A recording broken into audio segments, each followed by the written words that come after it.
नागपुर में Congress party signature campaign चलाने वाली है। ये कैंपेन नागपुर में जल जमाव और बाढ़ के बनने वाले हालातों को लेकर है।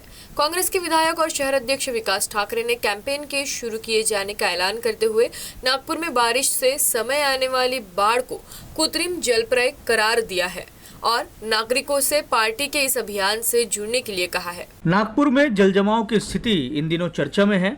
इसे लेकर प्रदर्शन भी शुरू हो गए हैं। इन सब के बीच शहर कांग्रेस ने अब इस मुद्दे को एक जन अभियान का स्वरूप देते हुए सिग्नेचर कैंपेन शुरू कर दिया है। कांग्रेस के विधायक और शहर अध्यक्ष ने शहर में बीते कुछ वर्षों में बनी इस स्थिति के लिए मलाई खाने के धंधे को वजह बताया। त्या पावसामुळे नागपूर शहराची स्थिती काय झाली आणि नागपूर शहराचा असली चेहरा विकासाचा हा समोर आला। आपण पाहिलं असेल की नागपूर शहरामध्ये मागील 10 वर्षात कोट्यावधी रुपयाची विकास कामं झाली, परंतु त्या विकास कामांमुळे या शहरातील जनतेला काय फायदा झाला, या शहरातील जनता सुरक्षित आहे का, या शहरातील जनतेचा जीव सुरक्षित आहे की धोक्यात आहे, हे समोर आलं। आणि याला दोषी कोण आहे तर प्रशासन आणि प्रशासनावर पकड नसलेले राजकीय नेते, प्रशासनातले अधिकारी आणि कंत्राटदार यांच्या ज्या भोंगळ कारभारामुळे जो मलाई खाण्याचा धंदा आहे त्याच्यामुळे ही नागपूरकरांवर परिस्थिती ओढावलेली आहे। मित्र ठाकरे के मुताबिक बीते 10 साल में नागपुर में जो काम हुए उससे विकास नहीं सत्यानाश हुआ है। ठाकरे ने मनपा एनआईटी के साथ मेट्रो द्वारा किए गए कामों को जिम्मेदार ठहराया। उन्होंने कहा कि नागपुर में पहले काफ़ी बारिश होती थी, लेकिन जो हालात मौजूदा दौर में बने हैं वैसे कभी नहीं बने। नागपुर में स्टॉर्म वाटर ड्रेनेज सिस्टम गायब हो चुका है। इसका खामियाजा नागरिकों को भुगतना पड़ रहा है। कांग्रेस इस कैंपेन को अपनी सोशल मीडिया की टीम के माध्यम से चला रही है, जिसके अध्यक्ष विशाल मुत्तेमवार ने इस कैंपेन से नागरिकों के जुड़ने की अपील की और कहा कि शहर में जो हालात बने हैं उसके बाद अब स्थिति का ऑडिट किया जाना चाहिए। लोकांमध्ये जाऊन त्यांचं मत सुद्धा ऐकून काय उपाययोजना करता येतील, एक्सपर्ट्सचं काय म्हणणं आहे आणि आपल्या जनतेची काय मागणी आहे याला घेऊन आम्ही एक निवेदन प्रशासनाला आम्ही सबमिट करणार आहे। आणि त्यामुळे आज आम्ही एक सिग्नेचर कॅम्पेनचं लॉन्च काँग्रेस पक्षातर्फे करतो आहे।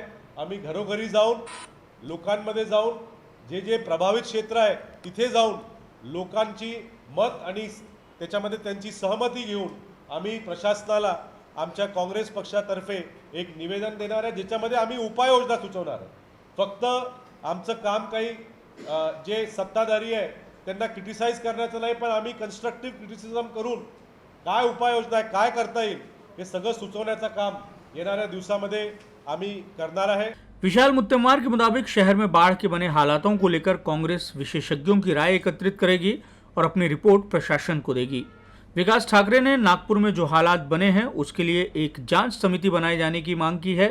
ठाकरे ने सीमेंट रोड के ही साथ नागपुर में किए गए कामों को लेकर इंजीनियर ठेकेदारों के साथ अधिकारियों को भी आड़े हाथों लिया है। पण ज्यांचे 2-2 कोटीचे बंगले आहे ते सुद्धा गटर लाईन आणि स्टॉर्म ड्रेनमुळे त्रस्त आहे। मेट्रोचं काम झालं, अनेक ठिकाणी मेट्रोच्या कॉलममुळे या गटर लाईन नेस्तनाबूत करण्यात आल्या। तर मला वाटतं की नियोजन शून्य जी दूरदृष्टी आहे त्याच्यामुळे हा झालेला सत्यानाश शहराचा आहे आणि याला कारणीभूत कोण आहे हे आपल्या सर्वांना माहीत आहे। मित्रांनो, या शहरामध्ये चिकनगुनिया डेंगूचा थैमान आहे। हा चिकनगुनिया डेंगू कशामुळे झाला आहे, याला जबाबदार कोण? या शहरातील स्वच्छता होत आहे काय? कचरा उचलणाऱ्या कंपन्या या 10-10 दिवस कचरा उचलत नाही, त्यामुळे या शहरातील जनतेचं आरोग्य धोक्यात आलेलं आहे।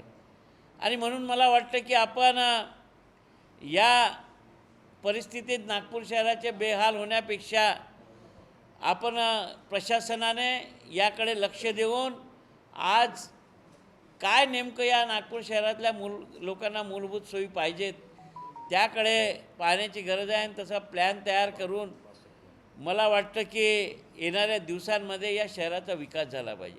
नागपूर शहरामध्ये याच्या आधी अनेकदा पाऊस झाला, अशी परिस्थिती कुठेही आलेली नव्हती. परंतु या 10 वर्षातच ही परिस्थिती का आली? या 10 वर्षात विकासाचे कामं झाले, त्याच्यामुळे लोकांच्या घरात पाणी शिरून झालं काय? म्हणून याच्यासाठी पूर्ण चौकशी करण्याची गरज आहे. एक प्रशासनाने मास्टर प्लॅन बनवला पाहिजे की प्रत्येक वस्त्यांमधील पाण्याचा निचरा होऊन तो नाल्यामध्ये कसा जाईल. ठाकरे ने नागपुर में डेंगू और चिकनगुनिया के साथ ही बढ़ रहे अन्य संसर्गजन्य रोगों के लिए नागपुर में जलजमाव की बड़ी दिक्कतों को ही जिम्मेदार ठहराया. उनके मुताबिक जो काम हुए हैं उसने शहर के ड्रेनेज सिस्टम को पूरी तरह से खत्म कर दिया है, जिससे गंदगी भी बढ़ रही है. कैमरामैन अतुल गवई के साथ दिव्येश द्विवेदी, यूसीएन न्यूज़, नागपुर.